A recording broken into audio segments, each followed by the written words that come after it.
AICC headquarters, holding a press briefing alleging that the government was now clamping down on their funds, that their bank accounts were frozen and that they have no money to spend on their election campaign. So they're alleging that right now it's an extremely unfair poll fight that's playing out in the elections. And they're struggling right now to campaign for elections, claiming that notices issued to them by the IT department are over issues that played out 30 years ago. In our next report, we'll get you highlights of what the Congress has alleged and the BJP's retort. This is not freezing of the Congress party's bank accounts. This is the freezing of Indian democracy. This is a criminal action on the Congress party. And it's a criminal action done by the Prime Minister and the Home Minister. It's very clear. Explosive escalation in Congress fund war. Congress making massive allegations days before 2024 polls, accusing Modi government of completely choking its poll funds to cripple its Lok Sabha campaign. All our bank accounts have been frozen. We can do no campaign work. We cannot support our workers. We cannot support our candidates. Our leaders cannot fly from one part of the country to the other. Forget fly. They can't take a railway train. This is a criminal action on the Congress party. And it's a criminal action done by the Prime Minister and the Home Minister. It's very clear. BJP was quick to rubbish the claim, accusing the Congress of lying. Rahul Gandhi ने सफेद झूठ क्यों बोला है? ये आज देश को भाजपा के राष्ट्रीय मंच से जाना जरूरी है. हर जगह उनका स्टे रिजेक्ट हुआ. उस पेनल्टी में अकाउंट फ्रीज हुए, टैक्स नहीं दिया और झूठ बोले हैं आज. This issue. Former Congress chief Sonia Gandhi alleged that money from Congress's bank accounts is being taken away forcibly. Our democracy effort is underway by the Prime Minister to cripple the Indian National Congress financially. Funds collected from the public are being frozen and money from our accounts is being taken away forcibly. जो erectile bond, चुनावी चंदा bond के बारे में जो तथ्य निकल कर सामने आए, वो बहुत ही चिंताजनक है, शर्मनाक भी है, क्योंकि इससे हमारे देश के छवि को ठेस पहुंची है. The BJP hit back, calling Congress charges a stunt-sensing poll rout. BJP even slammed Rahul Gandhi for calling Indian democracy a big lie. The idea that India is a democracy, this is a lie. There's no democracy in India today. The idea that India is the world's largest democracy is a lie. It's a complete lie. 20% of India votes for us, and we are not able to pay 2 rupees. Mr. Rahul Gandhi, what do you mean by this? Don't insult Indian democracy. Rahul Gandhi, Bharat के लोकतंत्र को इस तरह से आप शर्मसार नहीं करें. ये देश आपकी पार्टी से बड़ा है, ये देश का लोकतंत्र आपसे बड़ा है. कांग्रेस पार्टी के सारे bank account. Government sources backed tax department recovering crores in tax dues from Congress, accusing the Congress of ignoring repeated tax department notices. Sources even cited Congress' failure to get relief from Tax Appellate Tribunal and High Court. Under the Income Tax Act Section 13A, there is a clear provision that the political party is exempted from income tax, provided they file their return every year as to how much money has come of 20,000 rupees and duly certified auditor's report as to how much they had received from big donation. Rahul Gandhi ji, आज आपने अपनी press में इसको क्यों छुपाया? आपकी party appeal में गई, आपकी पार्टी आईटीएटी में गई, आपकी पार्टी हाई कोर्ट में गई, आपकी पार्टी सुप्रीम कोर्ट गई है. आपने क्यों छुपाया? Look, one second. With political tempers soaring over poll funds, the stage is set for mega 2024 battle. Bureau Report, India Today. Let's bring in Moshmi Singh, who's joining us live on this broadcast with more details on this. Moshmi, just a few weeks back, you had the same issue being brought up by the Congress, soon after which they said that they were provided some sort of reprieve, some sort of relief. What's the Congress's response now to the BJP saying that despite repeated reminders, despite repeated requests from the IT department, nothing was done, and that's why a 30-year-old issue has come back to haunt them today?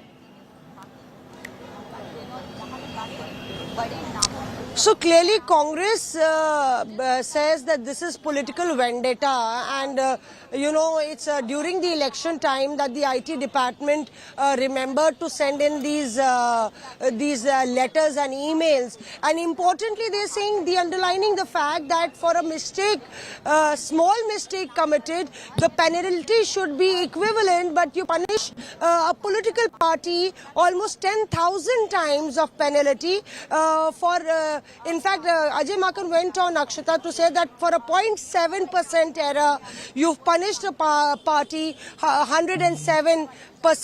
So clearly that's what the Congress is saying, and that's because it's driven by the directives of the government that the IT department is acting. So clearly the big underlining sentence of the entire Congress attack was that Rahul Gandhi said that we get 2% share of the votes in India and we can't even pay 2 rupees. That's our status right now, and that's how scared BJP is. Okay, so Rahul Gandhi has said all the bank accounts are currently frozen off the Congress and they have no way to access their funds. Thanks very much, Moshmi, for those details. What Moshmi is referring to right now of the IT notice being issued to Congress 30 years later is this. Essentially, the IT department has sent across this notice to the Congress to reopen assessment of the financial year 1994 to 1995. So that's 30 years ago that the issue has now come back to haunt the Congress. It's so far back that this was actually when Sitaram Kesri was the Congress treasurer, and the IT department has raked up this issue. The notice was issued on March 14th. The Congress has also claimed that the penalty is 106%. What do I mean by that? Now, the Congress is claiming that the penalty is 200 crore rupees on an alleged violation of 14 lakhs. The notice is based on 14 lakhs. The penalty is 200 crores and their bank accounts are currently frozen. So this is where right now the Congress is questioning whether it reeks of political vendetta or not. I want to bring in right now Rajdeep Sardesai, our consulting editor, also on this broadcast. Rajdeep, good evening. With the Congress today detailing how their accounts essentially have been frozen, do you think that there actually is a serious concern that it isn't a level playing field anymore for the opposition in the upcoming elections? Well, thanks very much, Akshita. Yes, I think the notion in the first instance of a level playing field in democratic politics in this country has always been a bit of a misnomer. Whoever has been in power has had a huge advantage when it comes to access to state agencies and indeed cash resources. But particularly because at the moment, much like in the Indira Gandhi era, we have a dominant party of the kind that the BJP is today. The BJP's access to resources and use of agencies does skew the level playing field even further. In particular, I would say, Akshita, the use of agencies. We know of the Enforcement Directorate and the manner it's gone about. Political opponents of this government, 95% of the cases since 2014 have been against opposition leaders. But more specifically in this instance with the Income Tax Tribunal, I think or the Income Tax Department, the manner in which that they have gone through these reassessment processes and frozen the accounts of the party, demanding 100 crores and more from the Congress. Sure. The timing of it, the manner in which it has been done, and then going back now to 94, 95 itself and reopening those cases as well leaves a lot to be answered by the IT authorities. Rajdeep, my apologies for cutting you short, but we're just getting in breaking news that's coming in right now on the candidate list right now that's coming in. There have been a number of CECs that have been playing out. All right, the third Lok Sabha candidate list is now out. The big breaking news is that BJP Tamil Nadu chief Annamalai is going to be contesting from Coimbatore, L. Murugan from Nilgiris, you've got Krishna from Kanyakumari, and Tamilisai from Chennai South. These are some of the big names that have come in. Overall, there are in fact names also with regards to Tamil Nadu. Vinod Selvam is going to be fighting from Chennai Central. You have AC Shanmugam, who's fighting from Vellore. He's going to be fighting on the lotus symbol. So these are some of the names that you need to know about. The big breaking news and perhaps the biggest headline that emerges from the BJP list is that Annamalai is very much in the poll fray. He is going to be fighting from Coimbatore. That is the big breaking news that's coming in. Just a few weeks ago, we told you here on India Today that Annamalai in all likelihood is going to be fielded, and now it's confirmed that he is going to be fighting from Coimbatore. The BJP list is out. Pon Krishna, who's represented Kanyakumari before, has in fact been chosen once again to put up a fight for Kanyakumari. The BJP is really counting on converting both Coimbatore and Kanyakumari. What's going to be interesting about Coimbatore is that this time around the DMK has also decided to fight from Coimbatore. It's not a ticket that's gone to the left, but DMK's Ganapati is going to be fighting from there, a former mayor of Coimbatore. Paulami Saha is joining us with more details. Paulami, take it away. The names that are coming from the third list. The third list has just been announced. 9 seats from Tamil Nadu which have just been declared by the BJP. While the BJP core group will be meeting today and Annamalai will be at that meeting to decide on seat sharing for the 39 Lok Sabha seats of Tamil Nadu. The big takeaways, of course, I'll go from the top of the list. Chennai South, Dr. Tamilisai Soundarajan will be contesting. She just resigned as the governor of Telangana. Chennai Central, Vinod P. Selvam. From Vellore, AC Shanmugam will be contesting. From Krishnagiri, C. Narasimhan will be contesting. From the Nilgiris, L. Murugan will be taking on a Raja of the DMK. From Coimbatore, the state chief of the party, as we reported earlier and broken first on India Today, Annamalai is contesting the elections from Coimbatore, one of the safe seats as far as the BJP is concerned. From Perambalur, C.R. Perivaindur will be contesting, and from Thoothukudi taking on Kanimori will be Nainar Nagendran, and from Kanyakumari, again considered to be a good seat for the Bharatiya Janata Party,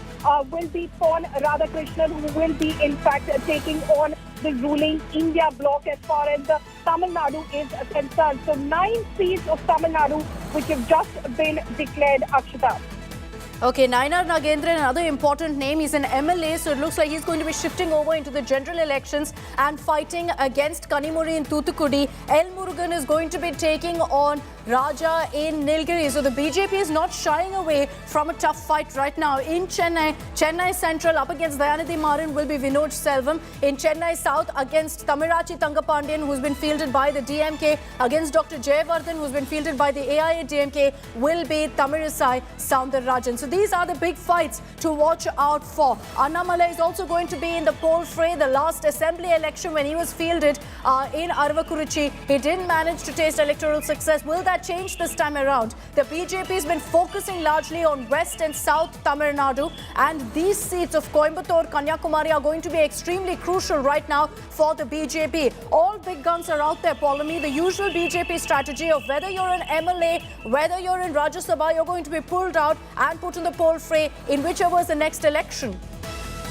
Absolutely. You know, the BJP is trying very hard to make inroads in Tamil Nadu. We've seen the kind of trips and the number of tours that the Prime Minister has made to Tamil Nadu. It's trying to build the base of the party in Tamil Nadu, which of course has been instrumental also with the contribution of K. Annamalai, who has in fact been a leading... Okay, Paulami, I'm going to come back to you. Mr. A. Saravanan of the Dravida Munedra Karagam is joining us on this broadcast.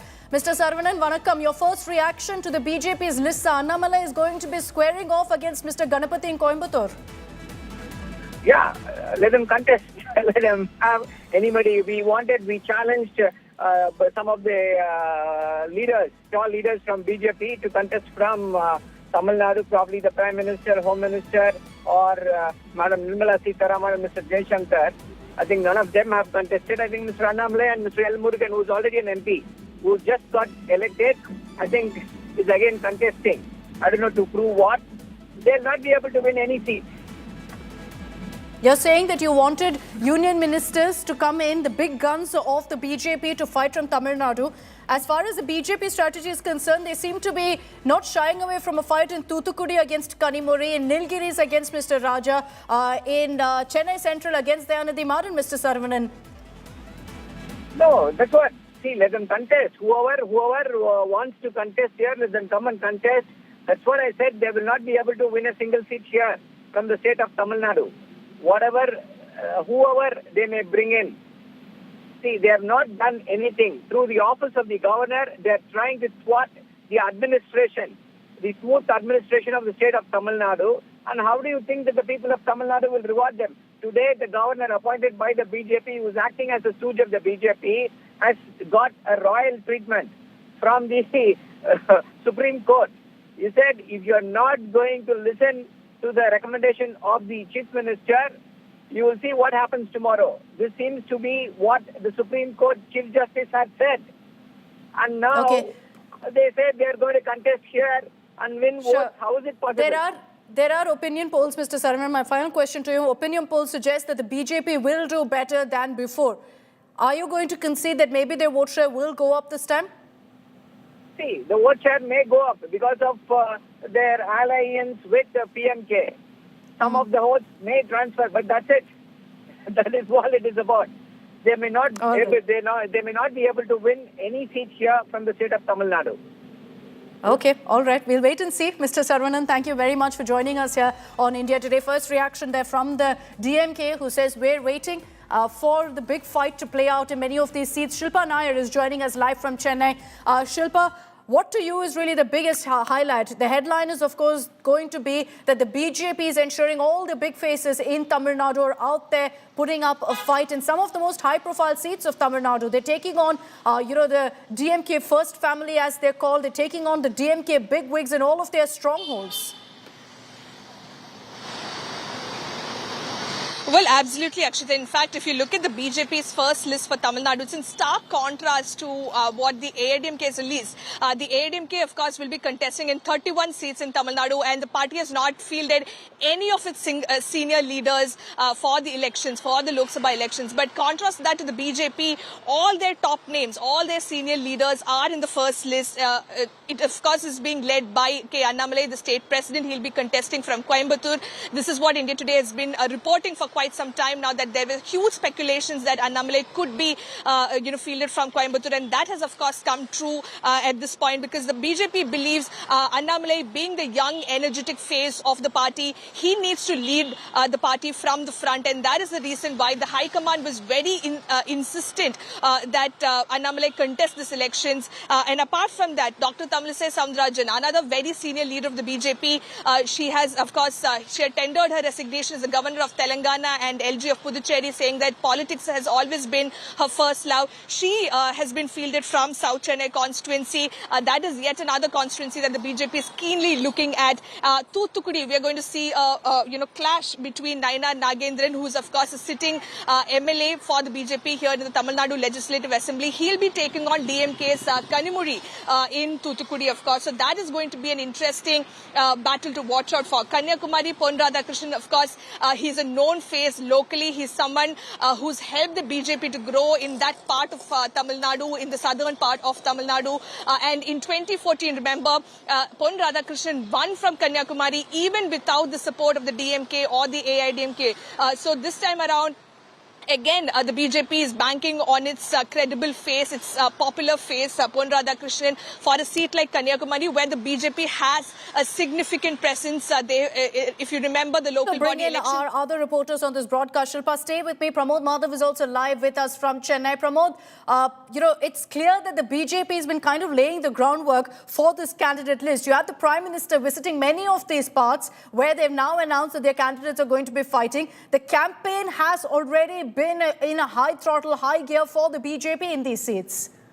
Well, absolutely, Akshita. The very interesting aspect is that, BJP and NDA had kind of like a long, week talk with their allied parties, and the first one to go ahead with a positive note from that, it was PMK, and right now Annamalai has made sure that he has completed the talks. The only person right now who's supposed to agree to the terms of BJP is OPS faction. Even before that, he has said that BJP is going to contest in 20+ numbers and various as well. Right now, the list that we've got were short names we were expecting earlier as well. For example, Krishna in 2014, he was the only BJP candidate to win for NDA. So that way, he is over there. And Annamalai for Coimbatore, he has already done a lot of groundwork in that part. Earlier, he was stating that he was more involved in state politics. However, now it looks like Annamalai wants to enter national politics as well, and that's the reason he's been given the seat over there. Coimbatore, where the Prime Minister was, he has visited earlier, Coimbatore, Kanyakumari, and then we have Nilgiris, where L. Murugan is being pitted against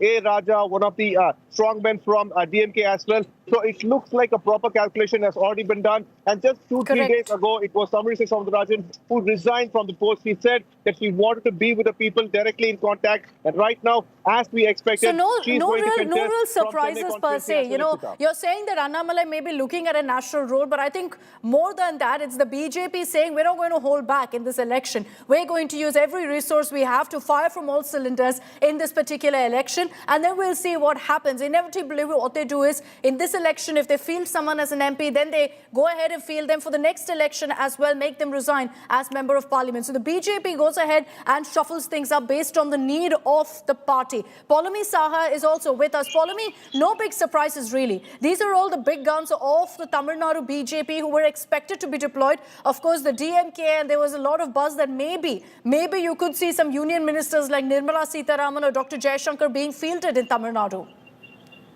Well, yes. Remember, as far as Tamil Nadu is concerned, this is not the entire list as far as the BJP is concerned. There will be more names that will be announced because the BJP hopes to contest at least on 18 seats. That's what we've been told by our sources, all by itself. And then there will be smaller individual parties, 4 of them, that will be contesting on the lotus symbol as well. We know that the PMK has already been promised 10 Lok Sabha seats. TTV Dinakaran will get 2 seats, and Tamil Manila Congress, which is GK Vasan's party, will get 2 seats, and OPS is likely to get 2 seats as well. So there are many more as far as the BJP's share of Tamil Nadu Lok Sabha seats is concerned, which will be announced, and we are expecting that to be announced after the 3rd CC, which is expected on the 23rd of March, day after tomorrow. But yes, as far as this list is concerned, no surprises over there. As far as the K. Annamalai is concerned, at the start of this month, we'd broken first on India Today that Annamalai is likely to contest the Lok Sabha elections. Coimbatore was a seat of his choice as well, is what we've been told by our sources. So he was one of those who had, said that he would like to contest from Coimbatore, considered to be a stronghold as far as the BJP is concerned, like at least where the BJP is in a good position to challenge, of course, the ruling party. So that was one of the seats that he'd in fact stake claim to. Vanati Srinivasan, who is the BJP Mahila Morcha president, also from Coimbatore South seat MLA, she had also expressed her desire to contest from Coimbatore as well. It remains to be seen, of course, if she is also fielded in the Lok Sabha election as well. But Tamilisai Soundararajan, again, being fielded from the Chennai South seat. And then, of course, Chennai. Okay, all right. We've lost that audio connection with Poulomi. Poulomi getting us those details of exactly what the candidate list looks like right now. So we've got, in fact, all the big updates that are coming in. Let me just check. Is Vinod Selvam through with us right now on this broadcast? All right, Vinod Selvam is with us. Vinod, good evening. Congratulations to you. You're fielded in Chennai Central. You're going to be taking on Dayanidhi Maran. Are you confident of a victory? We trust in Modi, just like how the nation trusts in Modi. The people of Chennai are entrusting themselves. The people of Tamil Nadu are entrusting themselves in the Modi guarantee. The recent public meetings of the Prime Minister and the roadshow have clearly proven that he is the most loved leader in Tamil Nadu after MGR. And this election, we are going to be using all the goodwill of the Prime Minister and also the false narratives that have been said by DMK over the last 3 years, all the false promises, the fake narratives they were trying to set. Everything is going to be shattered, and we are very sure of a big thumping victory in Tamil Nadu. And we're going to have a number of Lok Sabha MPs being produced in the 2012 election. Why don't you tell us a bit about the fight that you're going to be facing in Chennai Central? You're squaring off against Dayanidhi Maran, not going to be an easy fight for sure. It is going to be a life's honor to fight in this particular constituency because the Prime Minister has always stood steady against the dynastic politics. And the Central Chennai constituency is the epitome of dynastic politics. The Prince of DMK, Udayanithi Stalin, is an MLA from the very same constituency. Dayanidhi Maran is also from the very same family as the MP from this very same constituency. So it is going to be a good fight, and we are very sure that the people and their frustration is going to be turning into vote for the Lotus. And we are going to sail through with a thumping victory in this particular constituency. You know, not much time left for the elections, just a few weeks to go. April 19th is when Tamil Nadu goes to polls. So you've just got a few weeks now to push your campaign ahead. Were you expecting that you were going to get the ticket from Chennai Central? Have you already been laying the groundwork? In BJP, the best part is every hardworking Karyakarta, doesn't matter who your father or who your mother is. Any hardworking Karyakarta has always been rewarded. I'm very happy that the party has rewarded me and allowed me to contest on behalf of the BJP. And it is our duty now to make sure that we make the party proud, we make our Prime Minister proud, and we save the people of Tamil Nadu from this extremely corrupt dynastic family.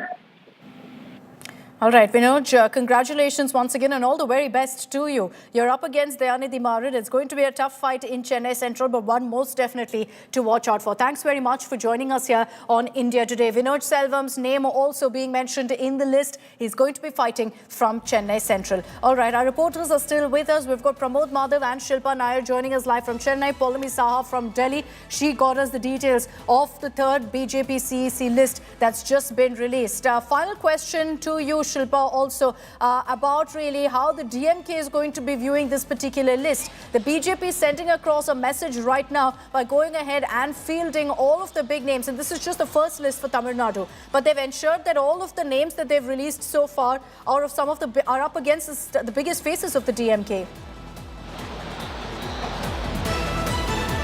Well, absolutely, Akshita. In fact, I was just going through the list and it turns out we are going to witness very interesting battles in several constituencies. For instance, we just heard Vinod Selvam. He's up against DMK's Dayanidhi Maran, and Chennai Central is a fortress of the DMK. So it'll be interesting to see whether, the BJP is able to breach the Chennai bastion of the DMK. Likewise, Chennai South, it will be Dr. Tamilisai Soundararajan versus Tamilachi Thangapandian of the DMK.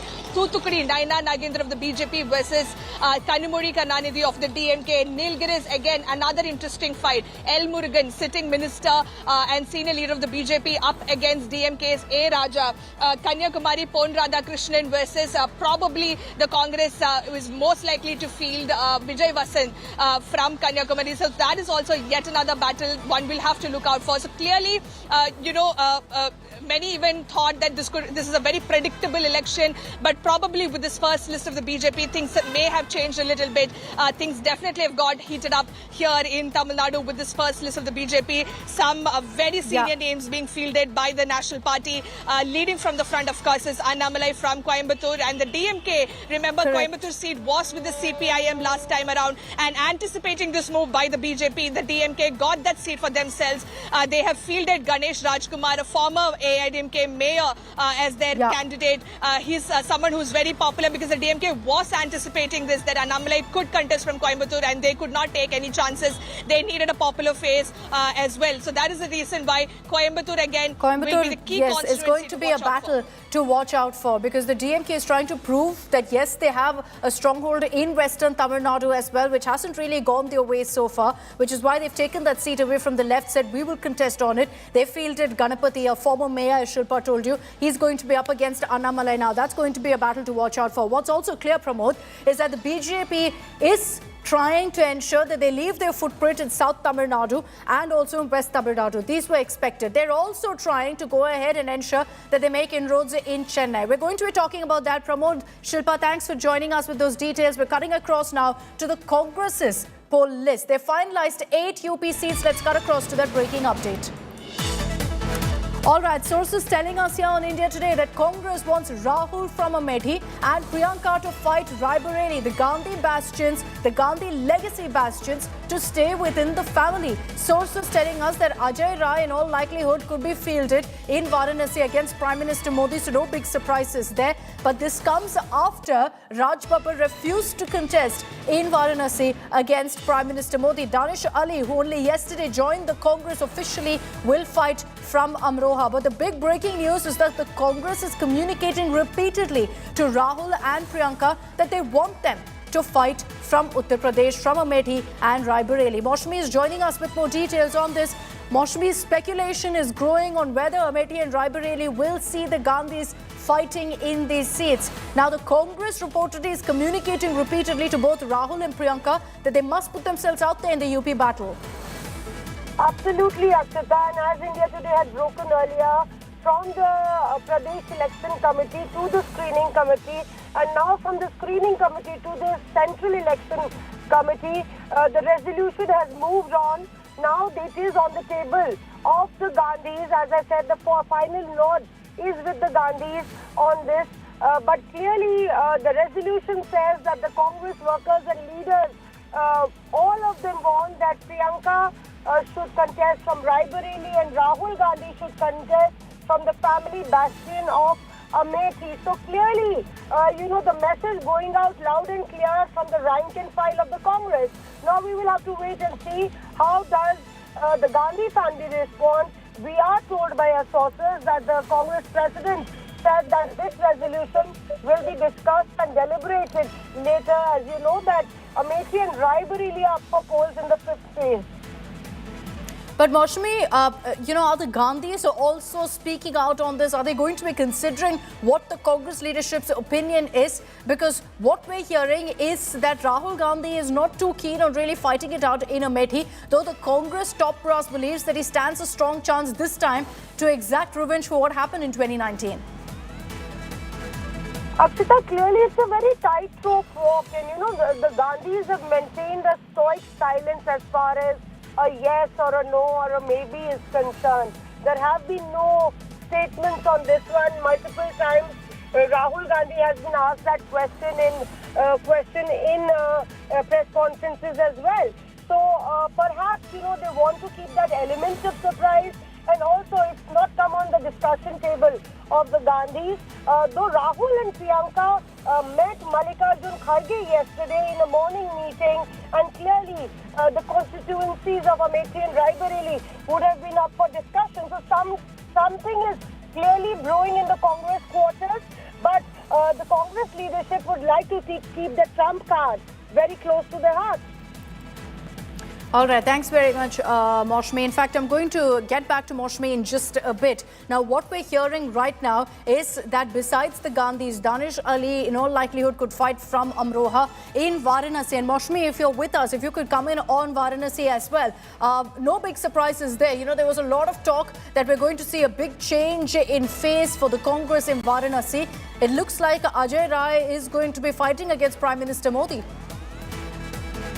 Right, so even as the candidate list is not out, Akshita, we've been breaking through our sources and we've been 100% accurate on that one. But clearly, Ajay Rai, the Congress president of Uttar Pradesh, is up against Prime Minister Narendra Modi in a very ideological and symbolic battle. The Congress wanted to put a strong candidate to send across a big message.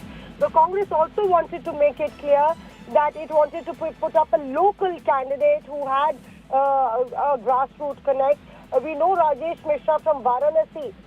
He joined the BJP. He was an old hat there. And now, the Congress really feels that no one else is better than Ajay Rai himself, to take up that challenge. All right. Thanks very much, Maushami, for those details. We'll keep tracking what really emerges from the poll body meet of the Congress. The leadership believes Rahul Gandhi and Priyanka Gandhi must fight from the legacy bastions of Amethi and Raebareli, but the final decision will be taken by the Gandhis themselves. All right, with that, I'm slipping into a very, very short break here on 6 p.m. Prime. On the other side, we're going to be talking about the big political fight that's broken out in Tamil Nadu. The Carnatic fight turning political as classical singers also have all taken a stand at this point, either for or against TM Krishna over the Kalanidhi Award being given to him.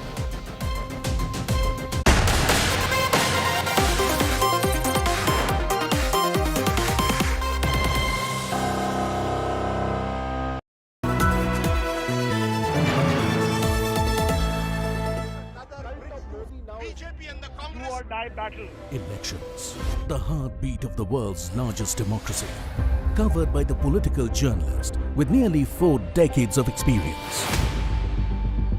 The man who understands the pulse of the nation.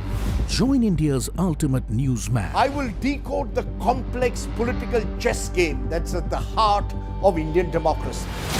Elections Unlocked with Rajdeep Sardesai. Maximum analysis on the Maximum channel.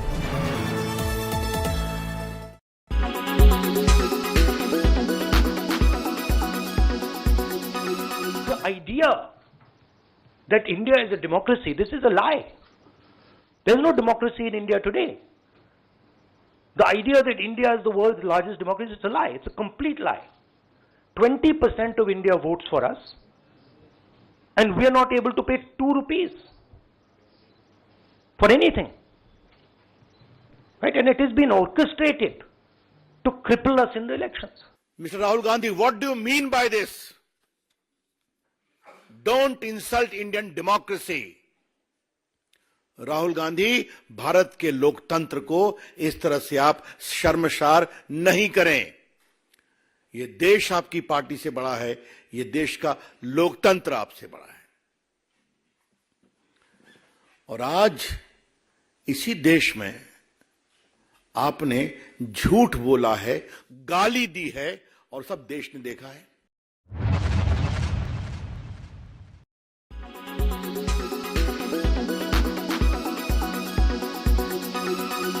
Make your media plan smarter with India Today Live TV on your connected devices. Amplify your brand with 100 million smart internet viewers. To advertise, mail us at sales@aajtak.com.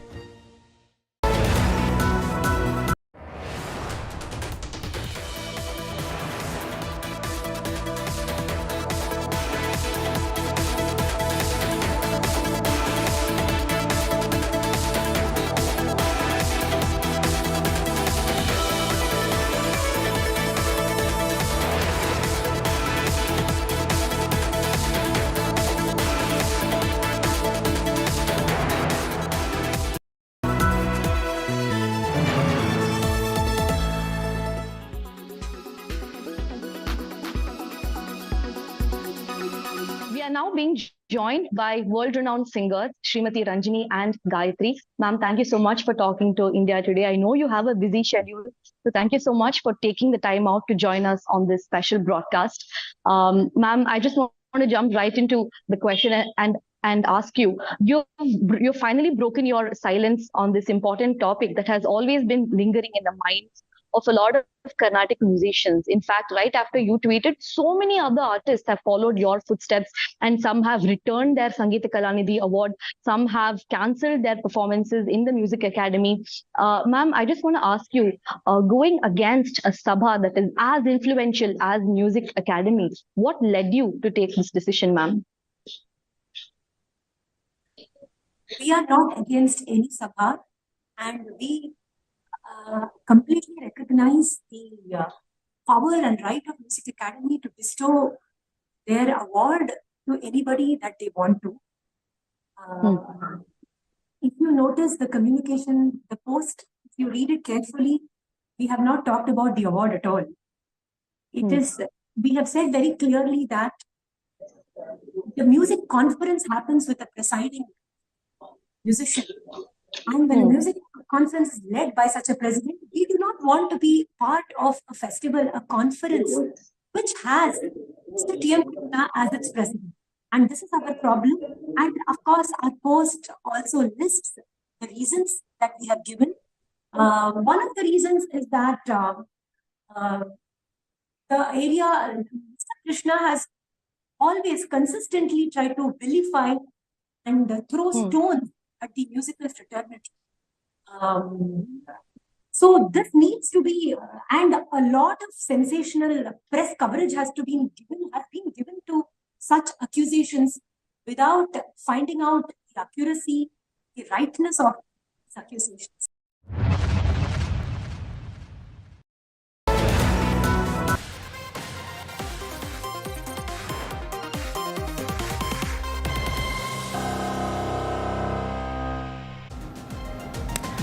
Welcome back. T.M. Krishna has been chosen as the Sangeeta Kalanidhi Awardee for 2024. This award, essentially considered the Oscar equivalent for Carnatic music, has triggered a massive controversy. Why? Well, many renowned Carnatic artists, I'm talking about the renowned Carnatic sisters, Ranjini and Gayatri, the Trichur brothers, Dushyant Sridhar, all of them have announced their withdrawal from participating in the Music Academy's conference as T.M. Krishna is being honoured by Music Academy. In our next report, we tell you exactly why they're now taking a stand against T.M. Krishna.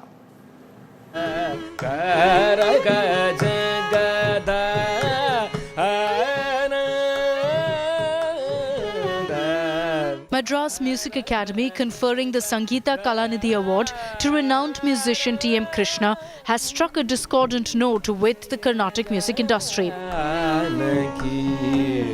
Top classical musicians have now raised the banner of revolt. Leading the charge against T.M. Krishna are celebrated Carnatic musicians Ranjini and Gayatri. They've cancelled their concert at the Music Academy's conference, accusing T.M. Krishna of insulting icons like Tyagaraja and M.S. Subbulakshmi. The music conference happens with a presiding musician.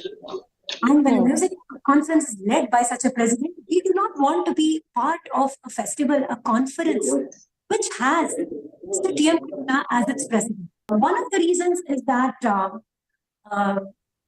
the area Mr. Krishna has always consistently tried to vilify and throw stones at the musical fraternity.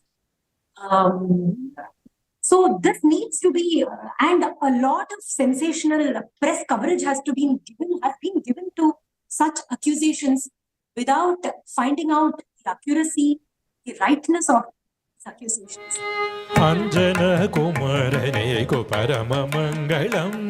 A past recipient of the Sangeeta Kalanidhi Award and another Carnatic music legend, Chitraveena N. Ravikiran, has also joined the anti-T.M. Krishna chorus.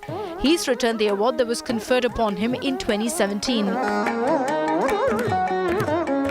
This statement should hopefully bring about an awakening of the responsibility of artists in bringing the country together, not bringing communal disharmony, intercommunal mistrust, or inciting intercommunal hate, all these things. So that is not the purpose of good art in my humble reckoning. So I think that my stance was only taken purely on those grounds.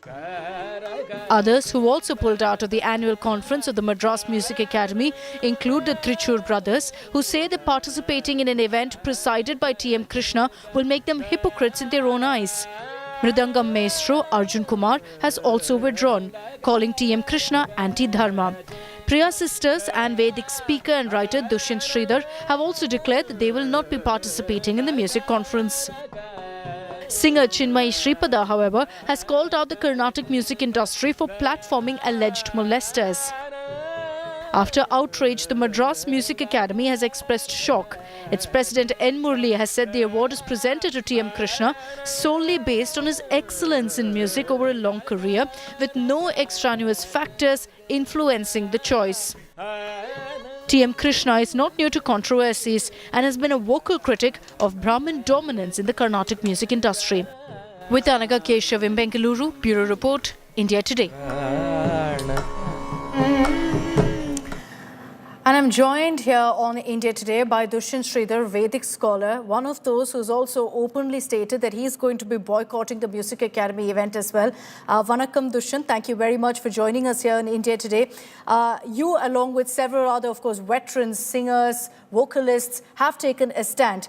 You've said that TMK vilifies Carnatic music, and that's why you've chosen to boycott this event. Many others have chosen to return the awards they've been given. The Music Academy, in their defense, has said that, look, we have judged him purely for his music, which I don't know if you'll agree with me, is absolutely divine. So we've not judged him for his opinion, his comments, or any of that. We've judged him purely for his music. Namaskaram Akshita, namaskaram to all the India Today Astikas and viewers. I have mentioned in my letter, it is the prerogative of the Madras Music Academy to decide with its committee whom to bestow. So nobody questions the right of them to declare someone as a designate. But the point is, you did say that the Academy has said, based on their musical career, for the last 8 to 10 years, it is the same Vidwan, the award designate, who had boycotted the December season. So he has not been performing during the December season at the Music Academy. So for the last 8 to 10 years, whereas the other musicians with so much of perseverance and sincerity have been doing. So many of the Vidwans and Vidushis that I know in the music parlance are asking on what basis, when he has not performed at all, when a person isn't participated in a competition, what is the award for? What is the prize for? Point number one. Point number two, yes, TM Krishna, as every other citizen, has the right to question and to do. But people in the past, stalwarts in the past, have worked for the reforms, but they have done it in a very positive and a subtle way. So vilifying and calling one particular community, because a lot of performing musicians are just because they belong to the Brahmin community, and creating a villain out of them is not something that is desired. And last of all, Akshita, as a person who has immense devotion to our Devatas in Sanatana Dharma, to sing compositions of Tyagaraja, who was extremely devoted to Rama, and on the same stage singing a composition on Periyar, who hung a chappal mala around Rama, hit him with a slipper and called Sita different names, is like a devout Christian who sings carols on Jesus and also sings a carol on a person like a governor who declared the crucifixion on Jesus. No devout Christian will do that. How can you expect an Astika of Sanatana Dharma to listen to a Tyagaraja Kriti that is based on Rama's beauty and his qualities, and at the same time listen to a music on Periyar? If he wishes to do only on Periyar, it's his choice. But on the same stage, when people come listening to a concert, this is a complete no-no. And especially Astika, the viewers should know that South Indian classical Carnatic music is a lot lyrics-based, Sahityam-based. And Sahityam of Annamacharya, Purandaradasa, Kanakadasa, Kshetraya, Dikshitar, Shama Shastri, Muthuswami Dikshitar are all rooted in Sanatana Dharma or Hinduism. So when you join hands with people and show public statements who have cast bad statements on Sanatana Dharma, it doesn't hold good. And if you just have to say that, okay, his musical acumen is very good, then Vidwans and Vidushis ask, for the last 10 years he has been boycotting the December season. On what basis was he decided? So do these people who decide sit on the YouTube and listen to his foreign performances and then give the award for the Academy? Is what they ask. What do you think? But my question is, a person who always tries to create a villain of the community is something that I would not like to share my stage with. So I have immense respect for the Academy. So I thought it will be very decent enough to withdraw my performance for No, it's your choice. As much as it's TMK's choice to go ahead and sing what he wants or profess whatever opinion he has, it's your choice also to go ahead and say, I'm not going to be a part of that event. If you're saying that, he hasn't performed in the December month during Margari, I'm assuming he hasn't performed, and that's why you're saying that, why has he been given this award right now, this recognition? What's your view? Why has he been given it now? There are many on social media who are also saying that you, Dushyant, and many others who are taking on TMK are all Brahmanical forces uniting against him. Akshita, very simple example. When some top producers and directors hold talk shows on television with the Bollywood celebrities, they always ask, do you like Salman Khan, Shah Rukh Khan or Saif Ali Khan? Do we as viewers see them as actors or do we see them as Muslim actors? Same is the case with musicians. Agreed, 60 to 70% of the performing musicians are from the Brahmin community. But we have never stopped. None of the musicians that I know of, I give lectures on all these classical compositions. There are people who teach classical compositions. We have not barred any person from any religion or any caste from learning classical music. No Sabha in Chennai has ever barred any person from the other community or other religions to even perform. So for learning, there's no discrimination. To perform, there's no discrimination. And if 70% of the people, like how in Bollywood you have predominantly many people from the Muslim religion who are actors and actresses, so what's the problem? So should you make a villain out of the community? And he himself belongs to the same community. And at the same time, when he does concerts with calling friends in concert, he performs with all Brahminical friends. How many of them, when people from political parties ask, Kitna hak, they ask how many secretaries are there from OC caste, first they have to tell, let him tell how many musicians from accompanists belong to other castes that he performs with. So point is, Akshita, very simple. Every musician is very inclusive. Every musician that I know of is working very hard to promote classical music.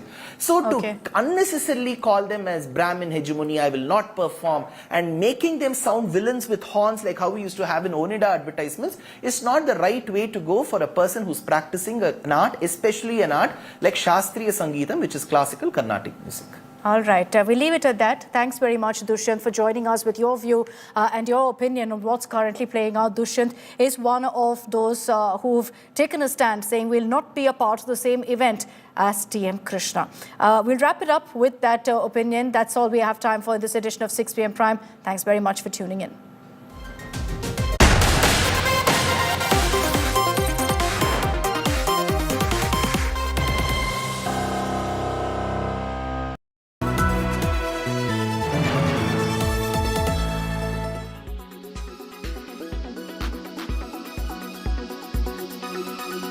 That, right? I have to say you have so many fans in India, not just India, but across the world, right? Sending you lots of love, first of all, from fans in India. Have you watched any films, any plans to visit, anything that you would like to tell them?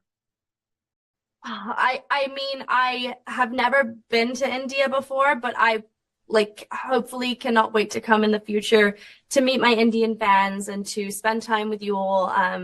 I'm very grateful that you support me despite being so far away from me. It means the world to me, and hopefully one day I get to come and hug you all.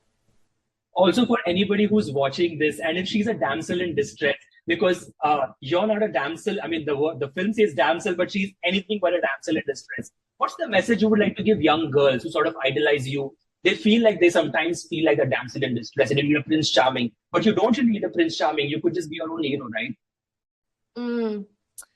I think that is definitely the messaging behind the movie. But I think for just young girls, find your inner dragon, do it with grace and kindness and love. And but don't be afraid to stand up for yourself and fight for what you believe in.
Weather forecast now. Delhi, maximum 32 and minimum 18 degrees.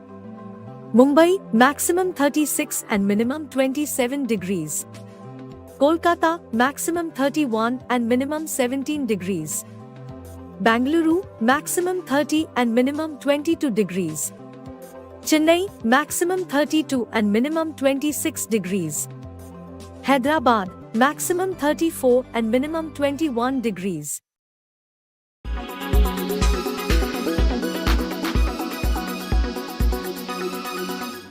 Make your media plan smarter with India Today Live TV on your connected devices. Amplify your brand with 100 million smart internet viewers. To advertise, mail us at sales@aajtak.com.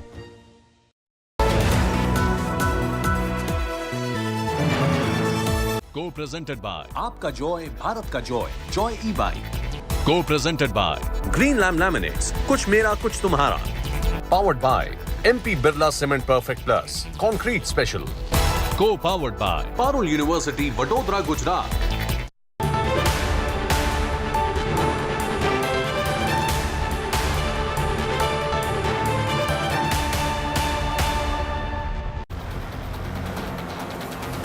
Good evening, you're watching Mission 2024. I'm Preeti Chaudhary. There's quite a bit happening, viewers. At one end, the Bharatiya Janata Party has released its third list concentrating on Tamil Nadu. Annamalai in the fray. We're going to get you the other names. On the other hand, will the big guns finally boom for the Congress? Word coming in from the CEC. Certain big faces like Digvijay saying Kantilal Bhura could be fielded in this election. We're going to get you more, but let me take you through the headlines.